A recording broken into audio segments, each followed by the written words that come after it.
Alright, so this is going to be a video about the PlayStation 4, and we all know that the Xbox One has recently allowed you to play certain Xbox 360 games on it as part of the new update, and there's a certain list of them. You can't play every game, but it's 100 games, and I believe it's more of the some of the most popular ones. So Sony's response to that was, when people would ask if they would bring PlayStation 3 games, was no, they don't see a reason for backwards compatibility. But, well, they've changed their mind. Now you're going to be able to play PlayStation 2 games on there in the future, and they aren't remastered games. It's literally just the same game that you would get on a PS2, which is perfectly fine for some, and I think it's great. And concerning the controllers, the controller layout has stayed the same over PlayStation. It's going to be basically the same controls, except the only difference is the start and select buttons are mapped to the left and right side of the touchpad on the PS4, and basically it loads the PS2 logo and it works just like it was a normal game on the PlayStation 4.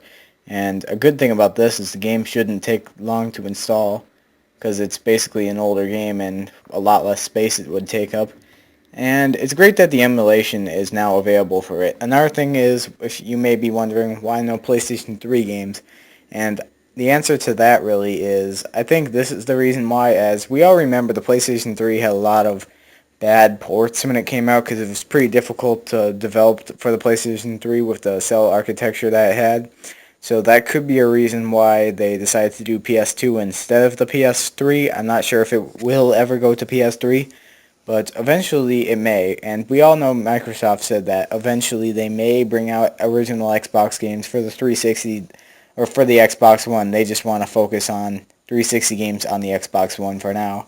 But you never know what they could do in the future. So far it's working really good, and some of the Star Wars games are actually going to come as a digital pack, where you're going to get many of them together and all with a download code, and they're going to be working on they're going to work on the PlayStation 4 just as they could.